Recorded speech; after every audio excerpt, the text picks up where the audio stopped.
There's a strip of brass set into the ground in a London park. All day long, people line up to straddle it. 1 foot in the eastern hemisphere and 1 foot in the western. The line where the world begins. 0. And almost every person standing on it is holding up a phone that's telling them they're in the wrong spot. That little blue dot on your map knows where you are to within a few feet, anywhere on the planet. A phone in Tokyo and a phone in Lima are reading off the same exact map, agreeing on the same exact coordinates, and we treat it like it's nothing. It's one of the strangest agreements our species has ever pulled off, because to make it work, billions of people, every government, every airline, every ship at sea had to agree on 2 things that sound almost impossible to agree on: where 0 is and what shape the Earth even is. For almost all of human history, we agreed on neither. Alright, let's start with the shape. The Earth is not a sphere. Spin a ball of molten rock for a few billion years, and it bulges in the middle. Ours is wider across the equator than it is from pole to pole, by about 27 miles. Basically a full marathon baked into the planet's waistline. And that's the tidy version. The real Earth is lumpier still. Mass isn't spread evenly. A mountain range crams more rock into one spot, a deep ocean basin holds less. And more mass means stronger gravity, which tugs the surface of the sea up into low, invisible hills. The National Oceanic and Atmospheric Administration's actual model of the planet's true shape looks less like a marble and more like a slightly dented potato. That's the thing we're all standing on. Potato. So picture being a mapmaker 300 years ago. Every country surveyed its own land from its own starting point, using its own guess at the Earth's curve. A French map and a British map of the same coastline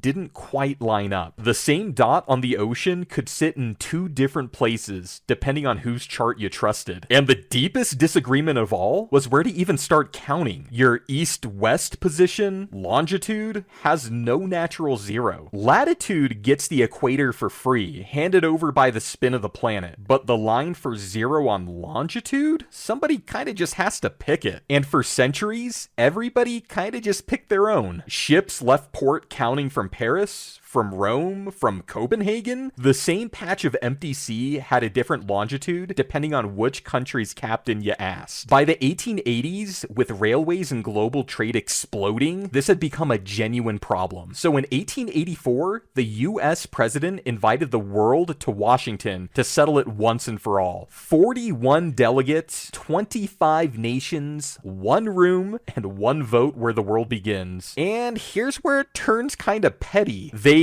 end up landing on Greenwich, a small observatory outside London, mostly because the large majority of the world's ships were already counting from it. They vote 22 in favor, 1 against. The single no came from the Dominican Republic, and 2 countries refused to vote at all: Brazil and, of course, France. Now, France was livid. They wanted a neutral line, but not a British one, and they nursed that grudge for decades. France didn't officially adopt the Greenwich line until 1911, and even then, they couldn't make themselves say the word Greenwich. Their national time was legally defined as Paris Mean Time, slowed down by 9 minutes and 21 seconds. Anything but admit the center of the world sat in London. Okay, so now the world had a 0, but a starting line doesn't tell your phone the shape of the ground between 2 points. And remember, the real Earth is that lumpy potato. To drop a blue dot exactly in the right place, you need 1 mathematical model of the lump that everybody agrees to use. In the 1950s, a mathematician named Gladys West took a job at a Navy base in Dahlgren, Virginia. For decades, she fed satellite data into room-sized computers, sharpening the numbers that describe the Earth's true irregular shape. The bulge, the dents, the pull of gravity. The Defense Department later described her work as accounting for the forces that distort the planet's shape. The Air Force credited her calculations as a foundation of GPS. And for most of her life, almost nobody knew her name. In 1984, the US Defense Mapping Agency took work like hers and froze it into a single standard: the World Geodetic System 1984, or WGS 84. Finally, One agreed upon mathematical Earth. Its exact size, its exact bulge, its origin pinned to the planet's true center of mass. That is the model your phone is running right now. It's the model GPS is built on. Google Maps, your car, the last plane you flew in, the ship hauling your packages across an ocean. Every one of them is reading from the same invisible Earth, the one written down back in 1984. Which brings us back to the beginning of the video, that brass line in London, and all those phones saying you're standing in the wrong place. When astronomers first fixed the Greenwich Meridian, they set it with a telescope, leveled using gravity, a weight on a string pointing straight down. Simple, except down at Greenwich doesn't point at the center of the Earth. The rock packed under that hill isn't even. Gravity tugs the string a hair sideways. The old zero was built on local gravity. GPS doesn't care about local gravity though. It measures from the center of the planet's mass, the WGS 84 Earth. And when you line those two zeros up against each other,